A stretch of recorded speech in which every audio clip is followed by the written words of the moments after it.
ويريكم آياته فأي آيات الله تنكرون.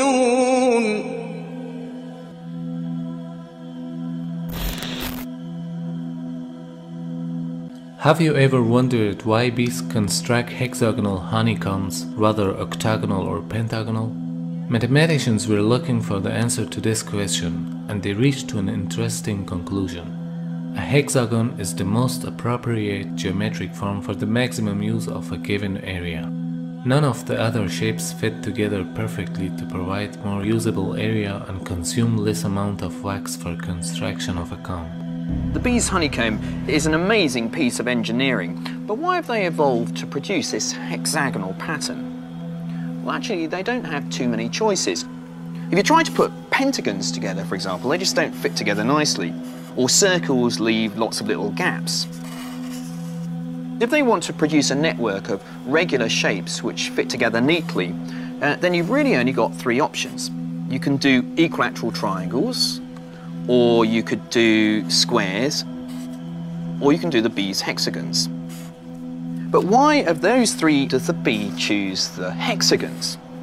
Well, it turns out that the triangles actually use much more wax than any of the other shapes. Squares are a little better, but it's the hexagons which use the least amount of wax. It's a solution that was only mathematically proven a few years ago. So the bees use the most appropriate form possible. The method used in construction of honeycomb is also very amazing. Bees start the construction of the hive from 2 or 3 different places and weave the honeycomb simultaneously in 2 or 3 strings. They start from different places. The bees create a number, construct identical hexagons, and then weave the honeycomb by combining these together and meeting in the middle. The junction points of the hexagons are assembled so deftly that no defect can be found in the structure of honeycomb. Look at it's perfect. Yeah. Hexagons here. Yeah, it is amazing. And the hexagon is a very strong structure. It's an engineering wonder for sure. While thinking about this extraordinary performance, we for sure have to admit the existence of a superior will that ordains these creatures. The evolutionists want to explain this achievement with the concept of instinct and try to present it as a simple attribute of the bee. They've just done it for thousands and thousands of years. They were born to do it. They just instinctively know that this is the shape of their home.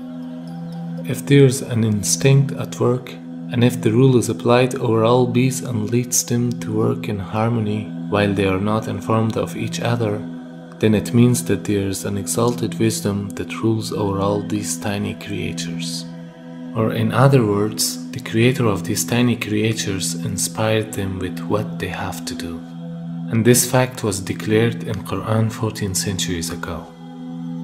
وَأَوْحَى رَبُّكَ إِلَى النَّحْلِ أَنِ اتَّخِذِي مِنَ الْجِبَالِ بُيُوتًا وَمِنَ الشَّجَرِ وَمِمَّا يَعْرِشُونَ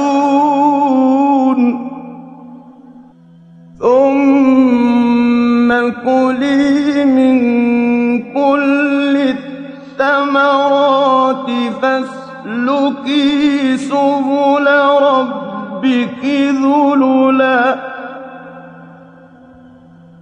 يخرج من بطونها شراب مختلف ألوانه فيه شفاء للناس إن في ذلك لآية لقوم يتفكرون.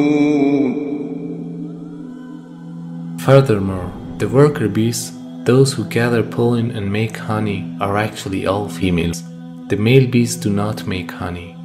This was only known recently. However, the mentioning verses pointed out to this fact 14 centuries ago. The Arabic words kulli, fasluki, and butuneha are all in female forms, whereas the male forms of these words are kul, fasluk, and butunehim. So by using the female moods of these words, Allah subhanahu wa ta'ala informs us that the worker bees are the female ones. Moreover, these verses pointed to another recent discovery. Bees build their hives from their own wax. However, scientists just discovered bees that build their hive in wood and even in solid rock. And your Lord inspired the bee. Set up hives in the mountains, and in the trees, and in what they construct.